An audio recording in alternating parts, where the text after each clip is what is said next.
من فيض مولانا الغفور قرآن رب العالمين جاء لنا نبراس نور فيه السعادة واليقين أسمى المعاني في السطور نسمو بها دنيا ودين نلقى الشفاعة في النشور بدلائل النور المبين في حفظه تحلو الأمور ما خاب من يرجو المعين نلقى الشفاعة في النشور بدلائل النور المبين بدلائل النور المبين.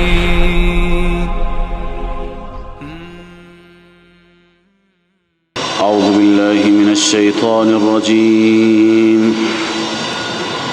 بسم الله الرحمن الرحيم.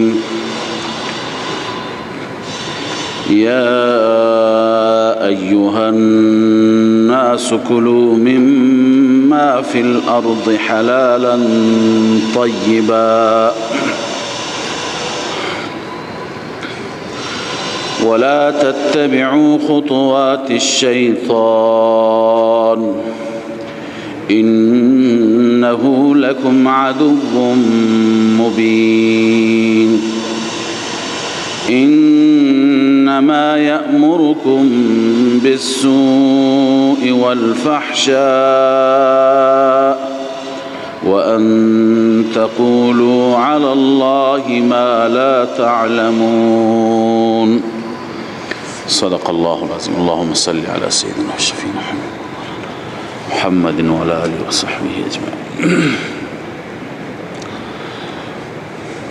بعد از اینکه الله عزوجل به شبهات و سوالات مخالفین و منکرین پاسخ دادند، شبهات یهود و مسئله توحید را تکرار فرمودند و الهکم اله واحد، در این آیاتی که تلاوت می شوند و تلاوت شدند در ارتباط با نوع دیگری از شرک که در مسئله اله و مقدمه هم خواندیم، شرک فعلی، الله تعالی مطالبی را بیان می فرمایند. شرک فعلی قبلا هم گفتیم 4 عنوان تحت شرک فعلی قرار دارد. یکی تحریمات غیر الله و تحریمات الله و نذورات غیر الله و نذورات الله. تحریمات غیر الله همونه که خداوند اونها را حرام قرار نداده، خداوند حلال قرار داده. خداوند می فرماید که حلالا طیبا، مالهای پاکیزه‌ای هستند، مالهای حلالی هستند، تو اینها هیچ اشکالی نیست، ولی مردم اونها را چکار میکنند؟ حرام قرار میدهند و میگویند که اینها به خاطر آلهه، به خاطر معبودان، به خاطر بتان اینها حرام هستند. حرمت را مردم درست کردند. بس چیزی را که خداوند حلال قرار داده انسان به خاطر آلهه و معبودان اونها را حرام قرار بدهد، این شرک فعلی میشه. به عنوان مثال بحیره، صائبه، وسیله، حام، 4 نوع شتری که در قرآن مجید ذکرشان آمده، اونها را رها می کردن به خاطر معبودان. انواع مختلفی بود، نه از پشمشون استفاده کنید، نه از شیرشون استفاده بکنید، نه بر اونها سوار بشید، نه بکشید و بخورید. البته انواع مختلف بود.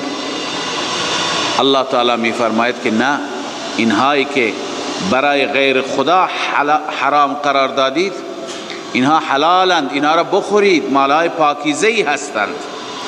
این اولین نوعش هست، چیه؟ تحریمات غیر الله. الله تعالی می فرماید یا ایها الناس، ای مردم، کلوا مما فی الارض حلالا طیبا، بخورید آنچه که در زمین خداست حلال پاکیزه. اون چی که خداوند در زمین خودش برای شما آفریده، برای رزق شما حلال و پاکیزه بخورید. این که دیگران حرام قرار دادند، برای دیگران حرام قرار دادید، این راه شیطان هست، این مسیر شیطان هست. لذا شما از آثار شیطان، از گامهای شیطان، از مسیرهای شیطانی شما اطاعت نکنید.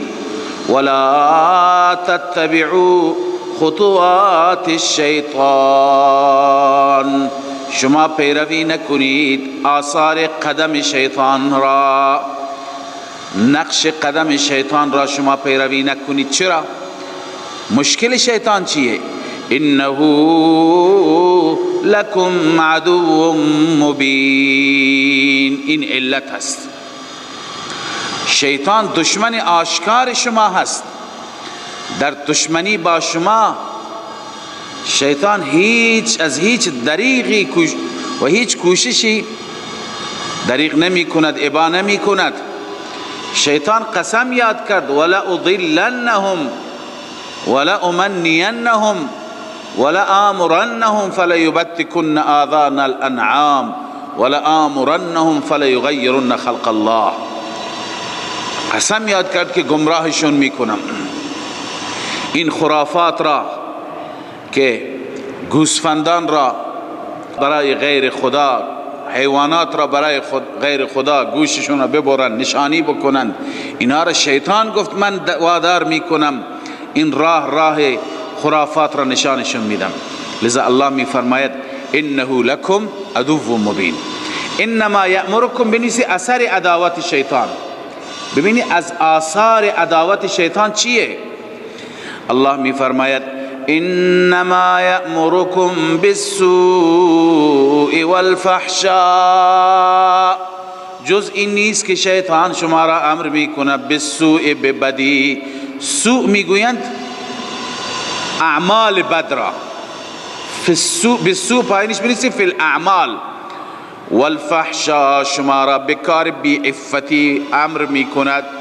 فحشا پایینش بنویسی فی الاخلاق، هم اعمال را خراب میکند هم اخلاق را خراب میکند، انسان را بی حیایی دستور میدهد. و ان تقولوا علی الله ما لا تفعلون، این که بگویید بر خداوند آن چیزی که لا تعلمون، شما نمیدانید.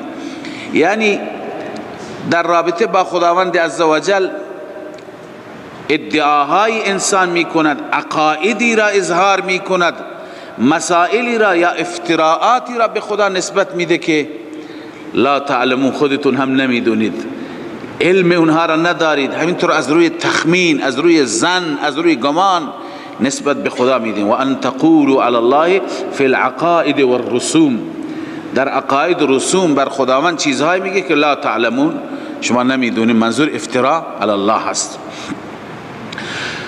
و اذا قیل لهم اتبعوا ما انزل الله، اینجا خداوند زجر بیان میفرماید بر بطلان مذاهب مشرکی، مذهب مشرکان، دلایل مشرکان. همیشه مشرک وقتی که مذهب خرافی دارد، عقیده خرافی دارد، ازش دلیل میخواهیم، میگه که دلیل پدران هستند، آبای ما هستند، و در مقابل حق و اهل حق دیگه دلیلی ندارد. پیروی کن از راه خدا، میگه نه، راه پدران ما. الله میفرماید و اذا قیل لهم اتبعوا ما انزل الله، هرگاه گفته میشه به اونها اتبعوا، شما پیروی کنید، ما انزل الله، آنچه که الله نازل فرموده، قالوا بل نتبعه، میگویند چی میگن؟ لا نتبعه، یعنی ما از این مسیری که شما میگید پیروی نمی کنیم.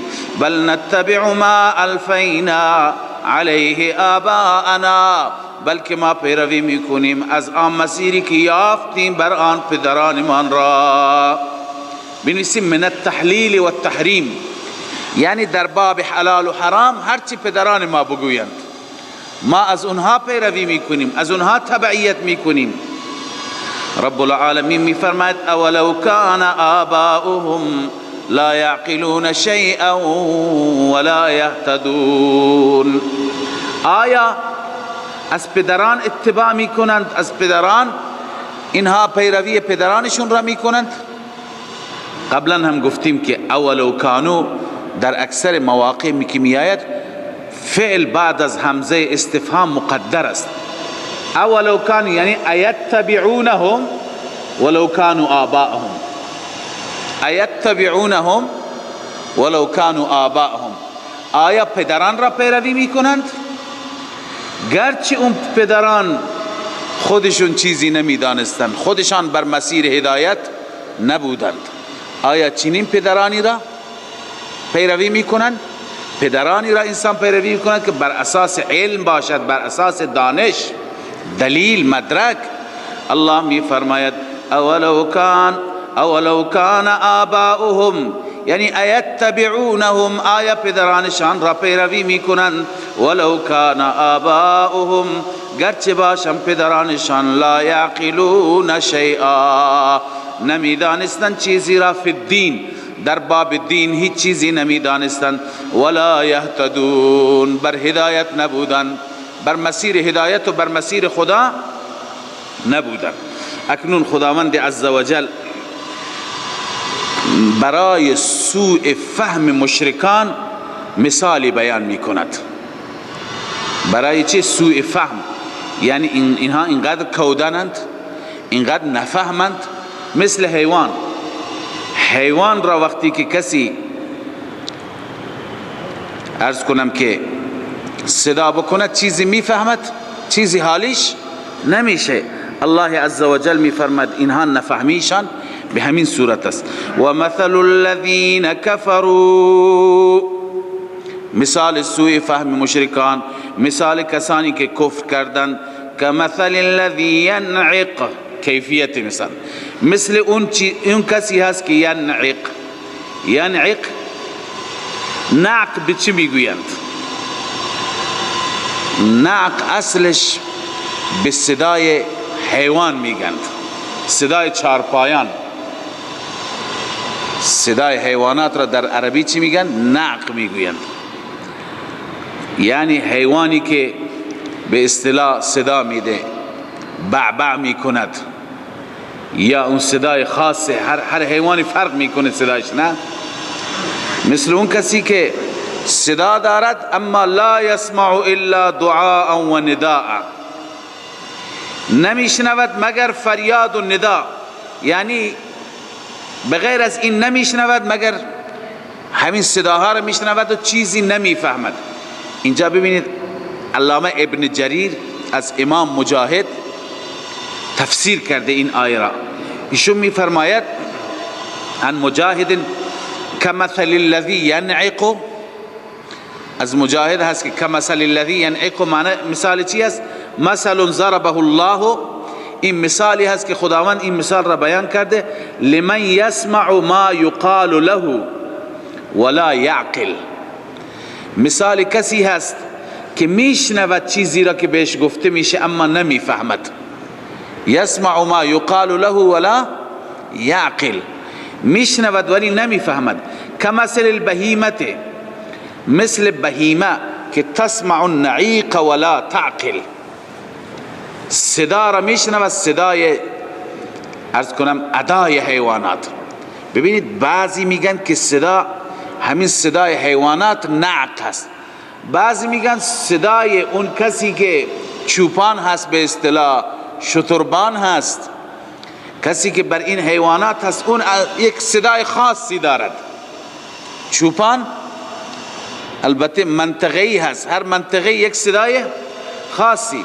حیوان اون صدا را میشنود ولی از صدا چیزی نمیفهمد. لذا اینهایی که بر مسیر کفرند، بر مسیر شرکند، اینها صدا را میشنوند اما از صدا چیزی نمیفهمند. لا یسمع الا دعاء و نداء. لذا میگه کمثل البهیمة تسمع النعیق ولا تعقل. صدا را میشنود، صدای خاص حیوان و ادای حیوان را اما نمیشنود. ابن جریر الله می فرماید صم بکم عمی فهم لا یعقلون. اینها صم هستند، اینها لال هست، اینها کر هستند، بکم لال هستند، عمی نابینا هستند، کور هستند، فهم لا یعقلون. حواس اینها را الله عزوجل از اینها گرفته، ختم قلوب و مهر جباریت زده. فهم لا یعقلون، اینها هیچ چیزی متوجه نیستند. یا ایها الذین آمنوا کلوا من طیبات ما رزقناکم واشکروا لله. این اعاده تحریمات غیر الله است. الله می فرماید ای مؤمنان کلوا من طیبات ما رزقناکم، بخورید از مالهای پاکیزه. طیبات مضاف است به طرف ما رزقناکم، اما این اضافت بیانی هست. در اصطلاح بهش میگن اضافت بیانی، یعنی ما رزقناکم بیان طیبات هست. ما رزقناکم طیبات را چی میکند؟ توضیح میده. خداوند میفرماید که طیبات ما رزقناکم، مالهای پاکیزه‌ای که ما به شما رزق دادیم. مالهای پاکیزه کدوم مال هست؟ همینی که خداوند به شما رزق داده. واشکروا لله، اما شکر خدا به جا بیاورید. واشکروا لله علی ما رزقکم من الطیبات. واشکروا لله علی ما رزقکم من الطیبات. مالهای پاکیزه‌ای که خداوند به شما داده، در قبال این مالها شما چی بکنید؟ شاکر خدا باشید. واشکروا لله ان کنتم ایاه تعبدون. اگر فقط او را عبادت میکنید، اگر فقط او را عبادت. خب اکنون خداوند عزوجل اینجا بیان تحریمات غیر الله فرمود. قبلا خواندیم در بحث شرک فعلی که تحریمات غیر الله چیند؟ حلالند. تحریمات غیر الله چیند؟ حلالند. یعنی کسی که یه چیزی را حرام میدانه به خاطر غیر خدا، شتر را، شیرش را، گوشتش را، الله میفرماید نه بخورید، اینها را من حلال قرار دادم، من حرام قرار ندادم. اکنون بحث منظورات غیر الله میاد، نیازات غیر الله، یا کسی که نظر میکند برای غیر الله، این حرام است. این چیه؟ حرام است. کسی که یک چیزی را نظر میکند، نیاز میکند برای رضا و برای خوشنودی غیر خدا، این یک عبادتی است. نه، عبادت باید برای خدا انجام بگیرد. عبادت مالی هست. مثلا وقتی که میخواهیم که گوسفندی را صدقه بکنیم، گوسفندی را خیرات بکنیم برای رضای الله، خب ثوابش را به هر که میبخشیم، ولی رضای الله است. کسی بخواد رضای غیر الله مد نظر باشد، رضای بت، رضای خدای باطل، عرض کنم رضای صاحب قبر، رضای اون کسی که صاحب نصب هست بر نشانه او، لذا این میشه نظر برای غیر الله. و نظر برای غیر الله چی هست؟ حرام هست. اون حیوان هم مثل میته هست، الله تعالی اون را در ردیف میته و در ردیف لحم الخنزیر آورده. عنایت بفرمایید ترجمه را. الله می فرماید انما حرم علیکم المیتة، جز این نیست که حرام است بر شما میته، حیوان خود مرده. میته چیه؟ وهی التي ماتت بغیر زکات. میته همون حیوانی است که بدون ذبح می میرد. و الدم، و الله حرام قرار داده خون را. الدم پایینش می‌نویسه المسفوح، خون چی را؟ خون مسفوح، خون جاری را. ولحم الخنزیر، ولحم خنزیر را، گوشت خنزیر، چون بیشتر هدف گوشت خنزیر است و الا خنزیر با تمام اجزاش، پوستش، بقیه اجزاش همه حرام هستند. و ما اهل به لغیر الله.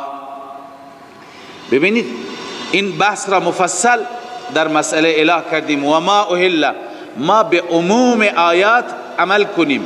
و ما هر آن چیزی که، و ما هر آن چیزی که اهل، اهلال به معنی چی شد؟ نامزد شدن، مسما شدن.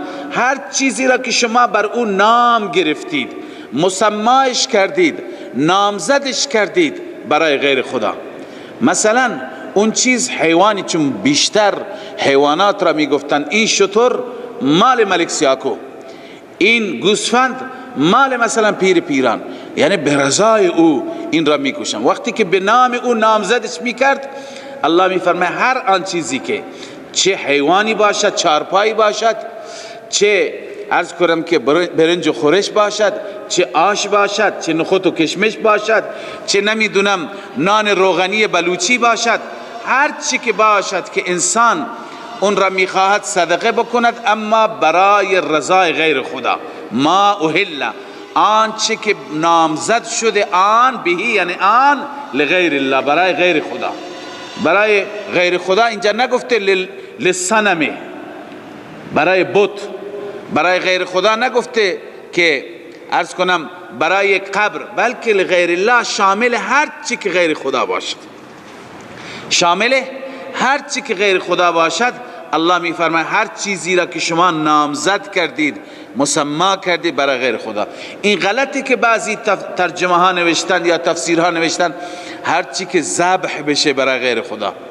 یعنی چه؟ یعنی به وقت ذبح بگیم که به نام فلان شیخ، به نام فلان پیر، نه، هر چی که نامزد بشه، بر اون نام گرفته بشه. ببینید دو صورت دارد. یک صورت اینه که میگیم این مسما هست، نامزد هست، یعنی این را خیرات کردم برای رضای فلانی. الان وقتی که میکشی میگه بسم الله الله اکبر، این حرام شد.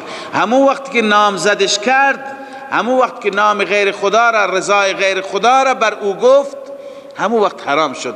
ولو اینکه ما قبلا خواندیم عبارت ها را صریحا از علما، ولو اینکه به وقت ذبح بگوید بسم الله الله اکبر بازم، یا اینکه به نام خدا میکشد ولی وقتی که میکشد میگه به نام پیر، به نام امام، به نام پیغمبر، باز هم این چی میشه؟ حرام میشه.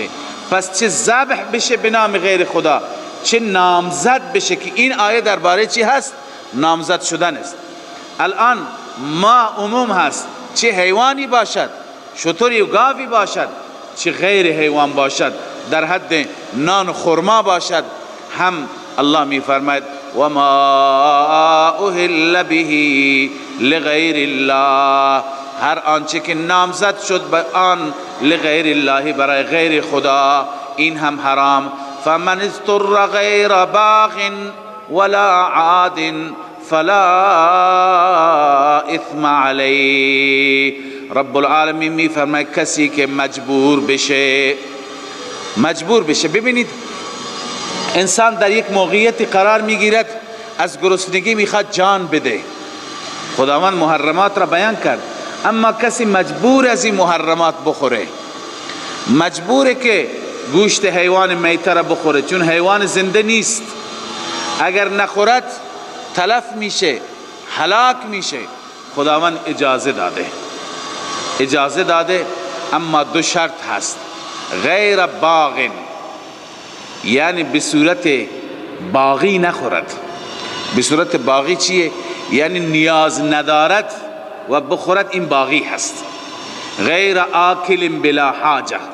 غیر باغ یعنی چی؟ غیر آکل بلا حاجه، بدون نیاز نخورد. ولا عاد، در خوردن تعدی نکند، از حد نگذرد. مال حرام است، مجبور بخوره، به قدری بخوره که نمیرد، بخور و نمیر. نه اینکه از قدر حاجتش بیشتر بخورد. یعنی خوردن به قدری باشد که دفع جو بشه، دفع گرسنگی بشه، نه به اندازه بخورد که چی؟ که شکمش پر بشه، سیر بشه، لذت حاصل بکنه، برای تلذذ و تفکه نباشد. الله می فرماید کسی که بخورد به شرط اینکه غیر باغن، بغیر از اینکه بخورد برای حاجت، بدون حاجت، ولا عادم، بغیر از اینکه تجاوز بکند، از حد بگذرد در خوردن، فلا اثم علیه، بر او گناهی نیست در خوردن. ان الله غفور رحیم، بدرستی که الله عزوجل بخشاینده و مهربان هست. خداوند می بخشد و لطف می فرماید. ان الذين يكتمون ما انزل الله، اینجا خداوند زجر بیان می فرماید بر ملاهای اهل کتاب دین فروش، کسانی که دین را فروختند در مقابل متاع دنیا، کسانی که حق را کتمان کردند، کسانی که واقعیت ها را نگفتند. الله می فرماید اینهایی که در مقابل دین، در مقابل حق پول گرفتند، ان الذين يكتمون ما انزل الله، به درستی کسانی که کتمان کردند آنچه که الله نازل فرموده، من الکتاب، کتاب را کتمان کردند. من الکتاب من بیانیه هست، ما انزل الله را چی می کند؟ بیان می کند. و یشترون به ثمنا قلیلا، این سبب کتمان. چرا مسئله حق را پوشید؟ در مقابل پول گرفت، در مقابل خلعت گرفت از مردم، از حاکم، از پادشاه، لذا حق را کتمان کرد، جیره گرفت، جیره کمی نگرفت. اینجا خدا میگه ثمنا قلیلا، چون که در مقابل نعمت آخرت، در مقابل انعامات الهی قلیل است، هر چی که زیاد گرفته باشه. الله می فرماید و یشترون به ثمنا قلیلا، در مقابل این کتمان میگیرد ثمن قلیل، پول اندک. این انسان نتیجهش چیه؟ ثمرش چیه؟ اولئک ما یأکلون. بنویسید نتیجه اول، این انسان که در مقابل کتمان حق پول میگیرد، در مقابل کتمان حق حقوق شهریه میگیرد و میخورد، میدونی الله میفرماید میدونی در شکمش چی قرار میده؟ در شکمش آتش دارد میخورد، چیزی دیگه نیست. اولئک ما یأکلون فی بطونهم الا النار، این انسان ها نمیخورند در شکم های خودشان مگر آتش. اینها آتش میخورند، آتش میبرند. ثمره اول این شد. ثمره دوم، ولا یکلمهم الله یوم القیامه، در روز قیامت الله با اینها کلام نمی فرماید. الله بر اینها غضبناک، بر این علماء دین فروش و علماء حق پوش الله با اینها کلام نمی فرماید. بنویسید کلام لطف و کرم. مراد از کلام چی هست؟ خدا با اینها با لطف و با مهربانی کلام نمی فرماید.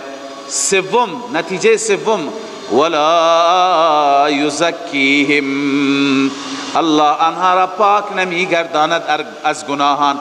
ولا یزکیهم من الذنوب، آنها را از چی پاک نمی گرداند؟ از گناه پاک نمی گرداند. نتیجه چهارم، ولهم عذاب علیم، برای اینها عذاب دردناک است. سبحان الله، الله عزوجل چقدر غضبناک است بر اون عالمی که خدا به او علم داده، واقعیت را میداند ولی باز هم کتمان میکند.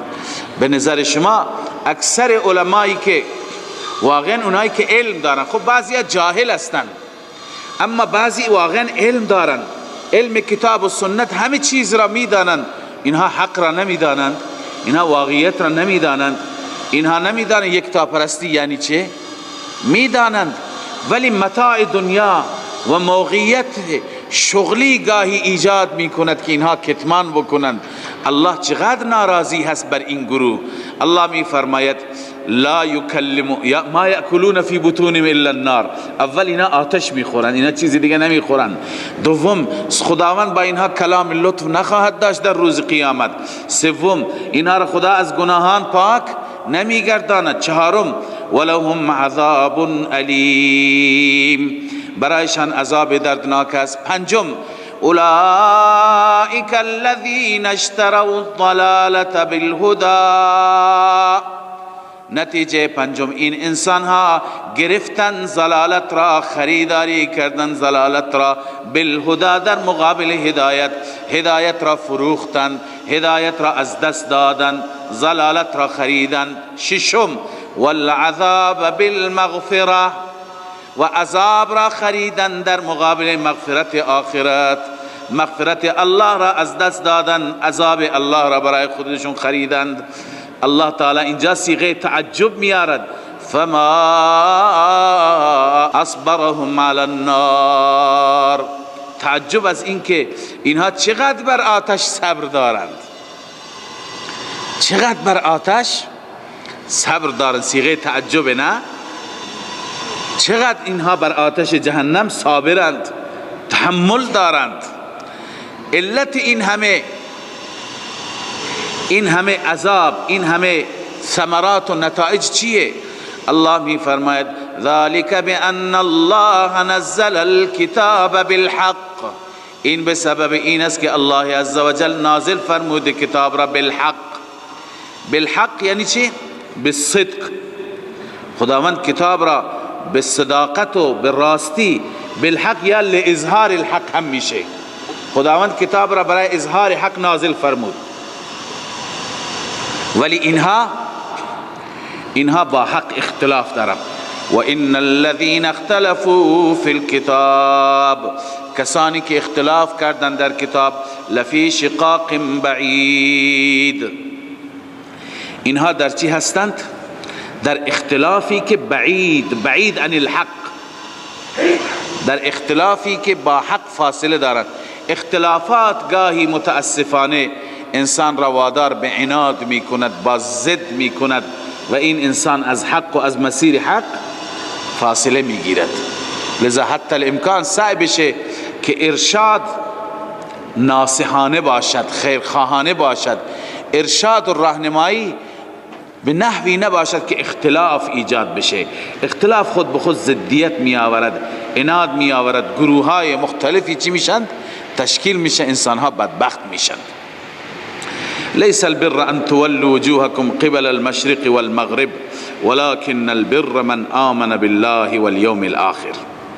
الله تعالی بعد از اینکه این سوالات را جواب داد، شبهات را پاسخ داد، هم شبهات درباره قبله بود، هم شبهات درباره صفا و مروه بود، هم در رابطه با توحید خدا دلائل واضح شد و هم بیان شد که علت این که این علما حق را کتمان می کنند علت چیه؟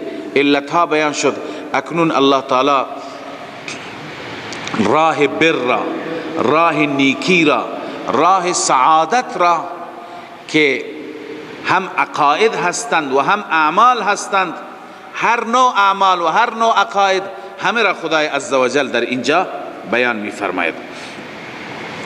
الله می فرماید لیس البر ان تولوا وجوهکم قبل المشرق والمغرب، نیست بر یعنی نیکی، کار خیر، کار نیک، این نیست که شما برگردانی چهره هایتان را قبل المشرق والمغرب، به جانب مشرق و مغرب، چه به طرف مشرق نماز بخوانید چه به طرف مغرب. دار و مدار بر این نیست، دار و مدار مقبولیت بر این نیست. دار و مدار بر و نیکی بر چی هست؟ ولكن البر، اما نیک کسی هست. اینجا چون که نیکی کسی هست، نیکی که کسی نیست، نیکی عملی هست نه فعلی هست. به این خاطر مفسرین نوشتن ولكن ذل بر، اما اون کسی که صاحب نیکی هست، یا ولكن صاحب البر، اما چی؟ صاحب بر کسی هست، کسی که صاحب چی باشد؟ نیکی باشد. الله می فرماید ولكن البر من آمن بالله والیوم الآخر.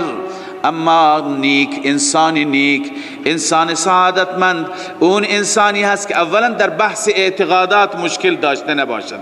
من آمن بالله والیوم الآخر، اون انسانی هست که ایمان به خدا دارد، ایمان به روز آخرت دارد، یعنی ایمان به مبدأ و معاد.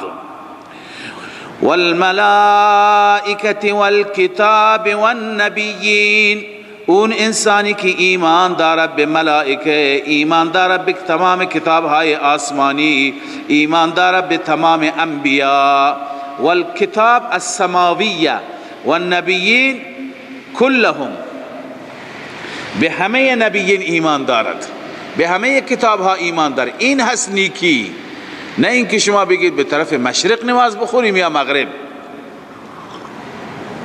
این بحث اعتقادات است. بعد از اینکه عقیدهش صحیح شد عملش هم باید درست باشه، اما اولویت مال چیه؟ عقیده. اگر انسانی اعتقادش درست نباشد عمل به درد نمیخورد. الله می فرماید و آتی المال علی حبه، و مال را هم بدهد علی حبه، بر اساس محبت او. مال را بده بر اساس محبت او. عنایت بفرمایید اینجا دو تا تفسیر است. حبه یا مرجع ضمیر چی هست؟ خداوند است، الله است. یعنی مال را بدهد علی حبه، بر اساس محبت خدا. چون با خدا محبت دارد، خدا را دوست دارد، به خاطر دوستی خدا مالش را در راه الله میدهد، یعنی با اخلاص. نتیجه چی میشه؟ با اخلاص مال خودش را به خاطر محبت و بر اساس محبت خدای عزوجل در راه خدا میدهد. این یک تفسیر. تفسیر دوم، علی حبه مرجع ضمیر مال هست، یعنی مال را میده با وجود محبت مال را میده با وجود محبت، یعنی مالی را میده که دوستش دارد، مالی را میده که چی؟ دوستش دارد، نه مال بنجلش را، مالی که به درد نمیخورد اون مال را میده.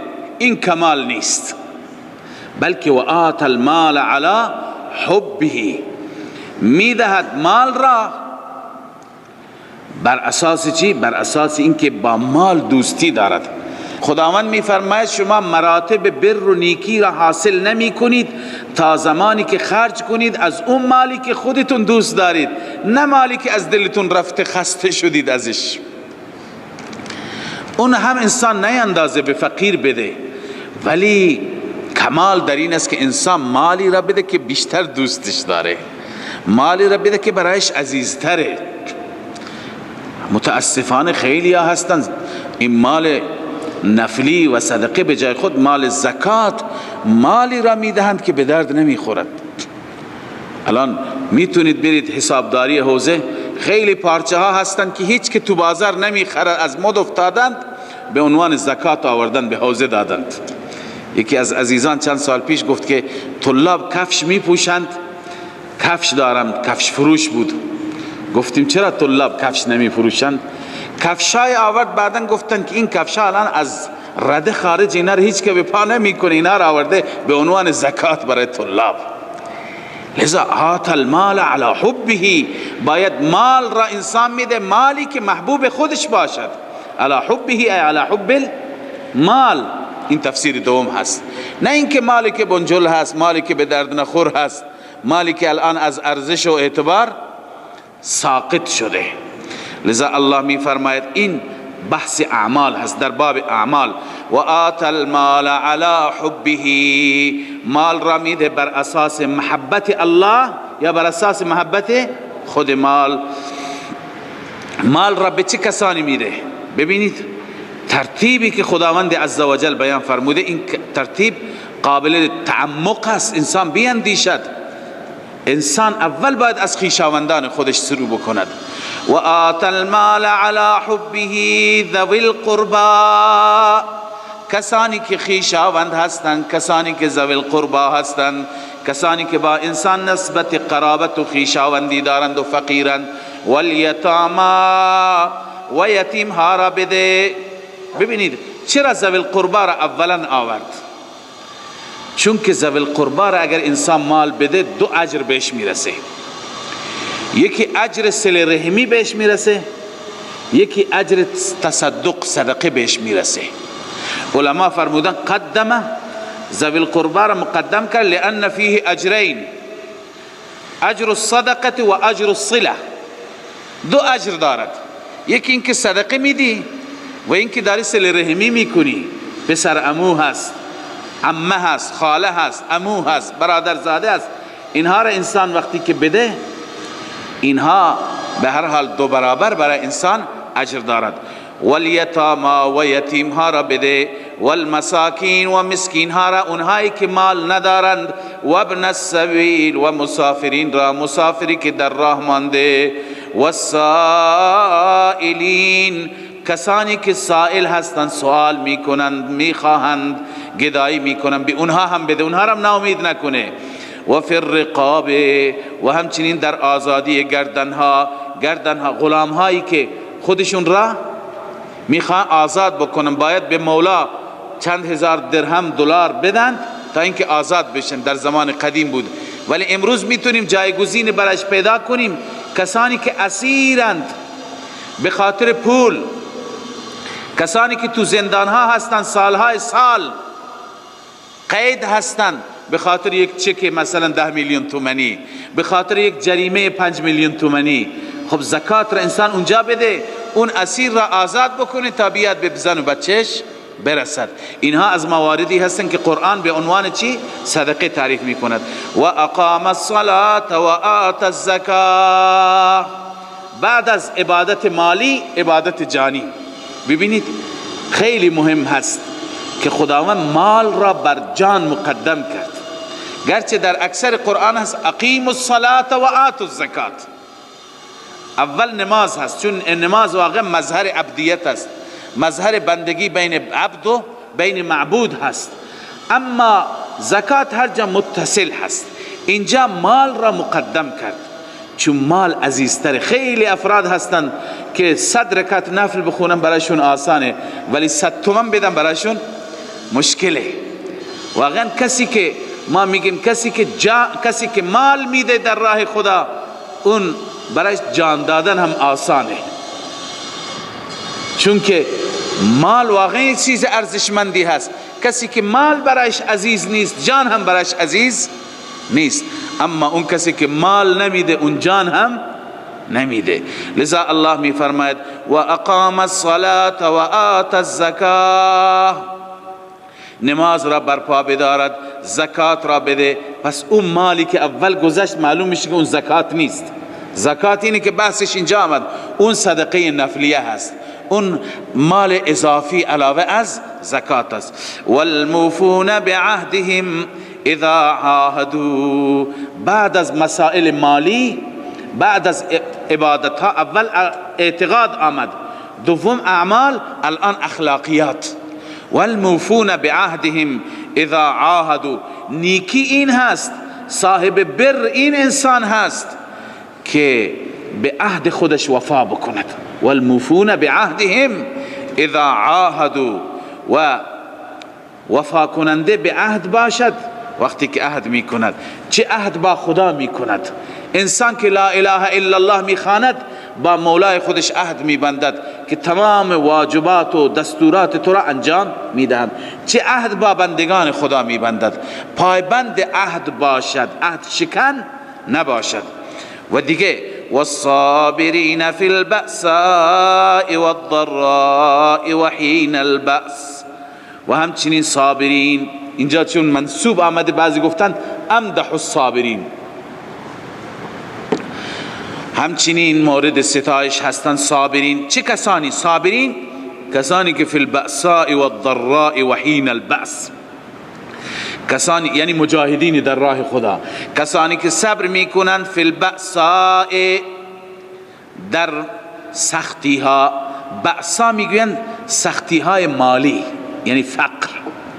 والضراء، در ضررها. ضراء میگن سختی های جانی، یعنی مریضی ها، یعنی مشکلات مالی دارند یا مشکلات جانی دارند، صابرند. و حین البأس، و به وقت جنگ صبر میکنند. صبر کردن در وقت جنگ و استقامت، این خودش یکی از اعمال بزرگ هست. پشت دادن به دشمن و گریختن و ترسیدن و منجر به شکست سپاه اسلام شدن، این از بزرگترین گناهان کبیره هست. یا ایها الذین آمنوا اذا لقیتم الذین کفروا زحفا، وقتی که روبرو شما وارد نبرد شدید، فلا تولوهم الادبار، شما پشت ندهید، نترسید، بزدل نباشید. مسلمان باید بزدل نباشد. مسلمان باید قرآن مسلمان را تشجیع می کند. مسلمان باید از مرگ نترسد. مرگ که به هر صورت یک روزی میاد. لذا الله می فرماید صابر باشد حین البأس، به وقت جنگ. بزدل نباشد، ترسو نباشد، نترس باشد. انسان هایی که دارای این صفات هستند، خداوند عزوجل نتایجشون را، نتایج دنیا و آخرت را بیان می فرماید. اولئک الذین صدقوا، این انسان ها کسانی هستند که صادقند.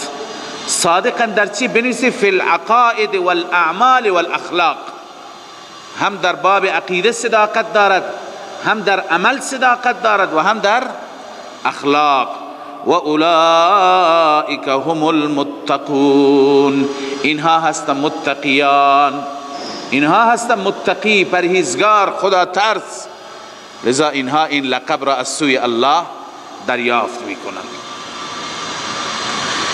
یا ایها الذین آمنوا کتب علیکم القصاص فی القتلى. بخش دوم سوره مبارکه بقره از اینجا شروع میشه. تا اینجا بحث بیشتر روی سخن با گروه های ضاله و گمراه بود. اول منافقین، مشرکین، یهود و نصارا، اهل کتاب، و همچنین شبهات اونها و سوالات اونها پاسخ داده شد. تا اینجا بخش اول سوره هست. بخش دوم سوره مسائلی هستند امور انتظامیه، یعنی مسائلی که انسان مسلمان اونها را رعایت بکند برای نظم و نسق زندگی، اونها تأثیر گذار هستند. اگر این مسائل رعایت بشند، مسائلی که مربوط به چی هستند؟ تدبیر المنزل و سیاست المدنیه، چه مسائلی که مربوط به امور خانه و خانواده هستند، چه مسائلی که مربوط به شهر و کشور و زندگیمون هستند. یک سری احکام، دستوراتی، ضوابطی، قوانینی خداوند عزوجل دستور فرموده که اینها را رعایت بکنید، زندگی خوبی خواهید داشت. لذا احکام و امور انتظامیه از این به بعد شروع میشند تا نزدیک به آخر که بعدا دوباره مسئله اصلی و مدعای سوره توحید از آیت الکرسی شروع میشه. اما اینجا الله تعالی می فرماید یا ایها الذین آمنوا کتب علیکم القصاص فی القتلى. اولین موضوع در رابطه با قصاص هست. قصاص از نظر لغوی یعنی برابری، برابر با همه انسان ها برابرند. هیچ عربی بر عجم فضیلت ندارد، هیچ سفیدی بر سیاه فضیلت ندارد، هیچ قومی بر قومی دیگه برتری ندارد، همه برابر هستند از نظر جان، خون. لذا الله می فرماید اگر کسی قتلی انجام داد، از اشراف بود، از سادات بود، از قریش بود، هم باید قصاص بشه، فرقی ندارد. این برابری اگر در جامعه شما باشد و آقازادگی نباشد، اون وقت شما جامعه آرام خواهید داشت. هر کسی در مقابل قانون جوابگو باشد، پادشاه باشد هم باید جوابگو باشد و فرزند شاه باشد هم باید جوابگو باشد. لذا الله می فرماید یا ایها الذین آمنوا کتب علیکم القصاص فی القتلى. ای مؤمنان لازم هست بر شما قصاص در قتلا، در مقتولین. کسی که کشته شد باید قصاصش گرفته بشه، باید قاتل کشته بشه، هر کسی باشد. الحر بالحر والعبد بالعبد والانثى بالانثى، آزاد در مقابل آزاد، برده در مقابل برده، زن در مقابل زن. ببینید مفهوم مخالف از نظر ما احناف حجت نیست. یعنی چه؟ یعنی این بگیم که زن در مقابل زن کشته بشه، زن در مقابل مرد کشته نشه، مرد در مقابل زن کشته نشه. نه خیر، چنین چیزی نیست. خداوند عزوجل اینجا برای مطلق مساوات چی بیان فرمود؟ که همه در مقابل هم، بهرحال حر در مقابل حر، عبد در مقابل عبد، اینها باید چی بشن؟ کشته بشن. خب بعضی البته مسائل هستند که قصاص تنها برابری در قتل را نمیگویند. قصاص برابری در چی را میگویند؟ هم در قتل و هم در جرح، بقیه زخم ها. مثلا زخمی وارد شد اونجا چون که فرق میکند، تفاوت هایی هست اونجا، به هر حال یک برده در مقابل یک حر تفاوت وجود دارد. اونجا باز جبران میشه به وسیله جریمه مالی، نه به وسیله چی؟ عرش و قصاص. فمن عفی له من اخیه شیء فاتباع بالمعروف. الله تعالی اینجا ضمن اینکه قصاص را مشروع فرموده و در ادامه هم میفرماید ولکم فی القصاص حیات، قانون حیات و زندگی در قصاص است. اما در وسط خداوند ترغیب میده به عفو. عفو هم به هر حال یکی از صورت هاست که گاهی مؤثر است، گاهی نتیجه عفو و گذشت از خود قصاص هم چیه؟ بیشتره. ببینید همونطور که میگیم دین اسلام دین اعتدال هست، واقعا در اسلام اعتدال هست. وقتی که در همین مسئله قتل مذاهب دیگر را نگاه میکنیم، در دین یهود بغیر از قصاص راهی وجود نداشت، راه دوم نبود. یعنی اگر کسی میکشت حتما کشته میشد، حق نداشتند ورثه مقتول او را ببخشند، گذشت بکنند. بغیر از کشتن راهی دیگر برای قاتل نبود. در دین مسیح برعکس بود، هیچ راهی برای قصاص نبود. کسی میکشت باید راه دیگری صلح برایش انتخاب میشد. به هر حال دیه ازش میگرفتند، خونبهایی ازش میگرفتند و به هیچ وجه نمیتونستند قصاص بگیرند. پس کشتن در دین مسیح اصلا وجود ندارد. اما دین اسلام اعتدال است. اعتدال یعنی نه حتما قصاص گرفتن و نه حتما دیه گرفتن، بلکه الله عزوجل هر دو راه را برای ماها مفتوح فرموده، باز گذاشته تا اینکه مصالح را ببینیم. در بعضی موارد مصلحت ایجاد میکنه که حتما کشته بشه قاتل. قاتل که کشته بشه لکن فی القصاص حیات، برای دیگران هم درس عبرتی میشه و دیگران هم چی؟ زنده میمانند. لذا الله میفرماید فمن عفی له، هر کسی که عفو بشه، یعنی اعلام عفو بشه برای او، من اخیه، از برادرش چیزی.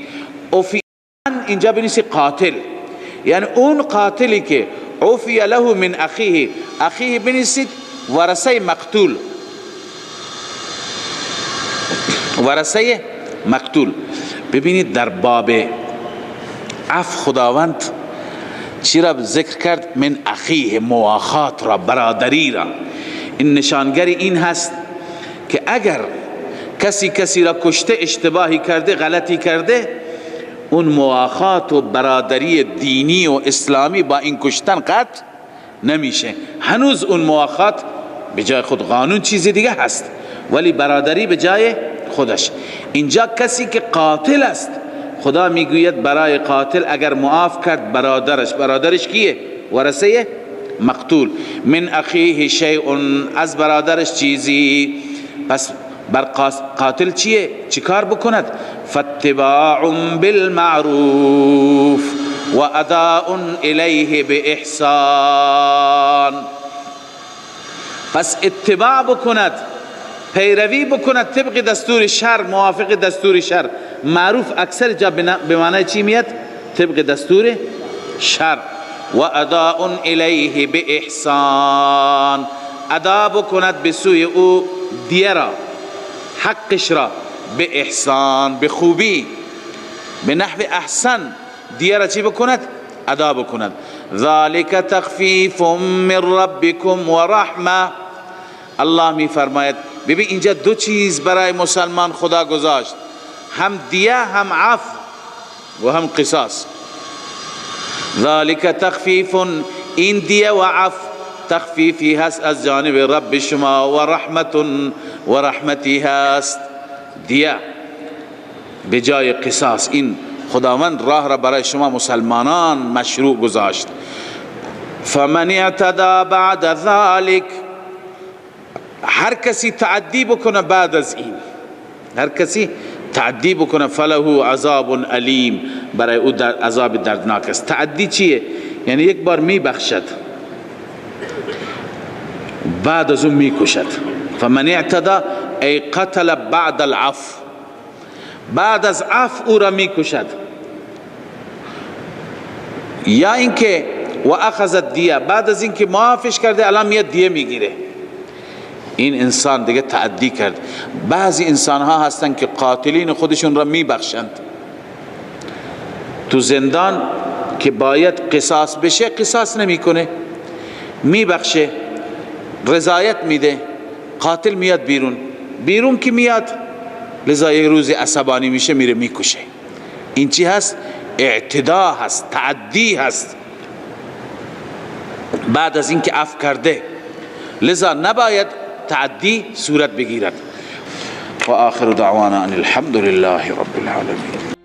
من فيض مولانا الغفور قرآن رب العالمين، جاء لنا نبراس نور فيه السعادة واليقين، أسمى المعاني في السطور نسمو بها دنيا ودين، نلقى الشفاعة في النشور بدلائل النور المبين، في حفظه تحلو الأمور، ما خاب من يرجو المعين، نلقى الشفاعة في النشور بدلائل النور المبين، بدلائل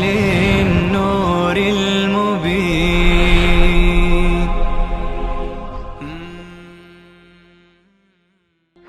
من فيض مولانا الغفور قرآن رب العالمين، جاء لنا نبراس نور فيه السعادة واليقين.